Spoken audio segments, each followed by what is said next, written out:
Welcome everybody to the Falcon one-shot. On the agenda we have Turnover here today, which is an interesting little indie title.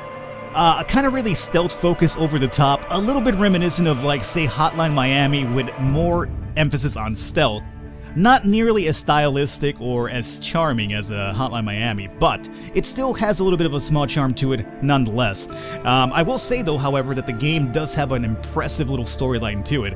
As a matter of fact, before you even get into the main menu here, it starts off from like a timeline of over here, so you can see March 2003, all the way into, not March, but 2030 something in the future. So it's kind of like this whole dystopian, corporation-ruled world in a sense, and things are going kind of really awry, very dystopian based. But, you know, I will show you some of the story here as a matter of fact, because when you do start into the game, it does give you a little bit of an opening cutscene. So let's get into that here really quickly.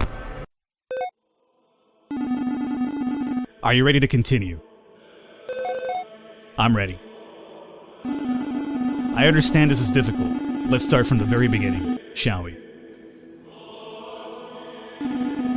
How long did you work for Bartleby Automation? A little over 6 years. I was recruited out of college. What was your position there? I was a mathematician. What does a mathematician do at Bartleby on a day-to-day basis? I worked on decryption, mostly for the defense contracts. In other words, you were a code breaker. Yes, that was one of my responsibilities. When did you become aware that the building was being raided? A coworker of mine rushed into our work area and told us. The way he was acting made me feel uneasy. Everyone else thought he was joking. Then we heard the gunshots. The security firm responsible for the raid was ZS Security. Is that correct? Yes, it was obvious to me that the Grand Robotics was involved. They signed for exclusivity when we were outbid for ZS. Were you aware that the Grand Robotics was trying to acquire Bartleby Automation? Yeah, we all knew, but we weren't aware that the talks had broken down. Which floor were you working on when ZS Security raided?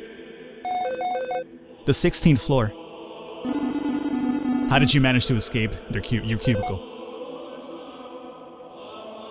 Alright, and this is where we take over the game as well. So, right now we will have this guy over here patrolling around. And essentially, the whole interview kind of takes place after the game itself, and you kind of have to play it out in your own right. I'm not sure if how you kind of go about your decisions in the game is going to affect the story, but I guess you'll find out if you actually play through the game entirely. I haven't done so myself, so I can't really say yes or no.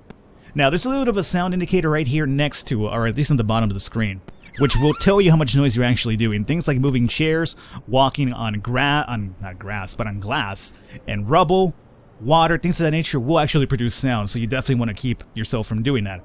Walking on blood, on water, will also leave down footprints, which these little dudes that are raiding around could actually follow you and find your location as well. So you definitely have to kind of work to your advantage around what's happening over here. So, for now, we kind of just want to move around over here. There's other few people here as well that are kind of on lockdown. I guess you're the only one really trying to escape. Everybody else is either content with just kind of waiting around, and the people that have tried to escape have been shot, so that might be the deterrence for them to try not to escape anymore. We're going to follow this guy over here behind. As you can see, I'm over here making some noise just to kind of show off some of the mechanics here. If I was closer to that guy, he would definitely hear that and he would come over here and check it out.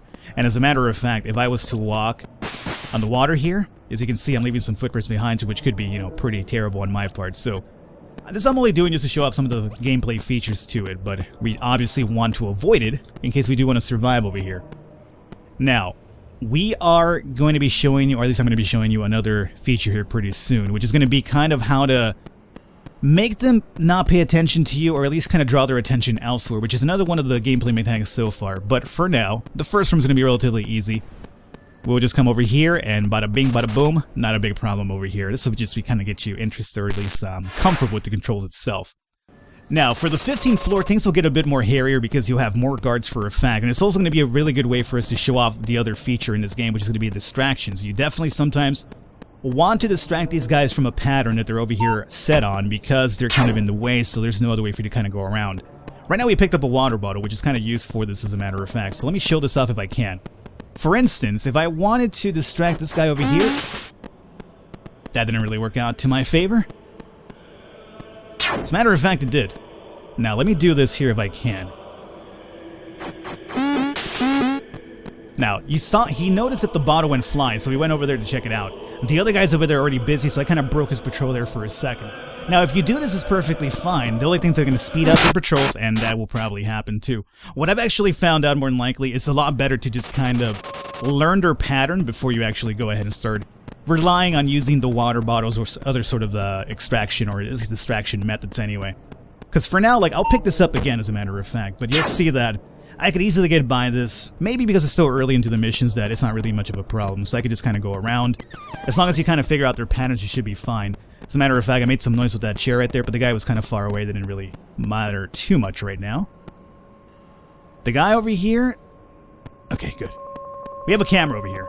Cameras, as long as you hang out under them, not really much of a problem. However, if I walk through that body, I will actually get my feet filled with blood.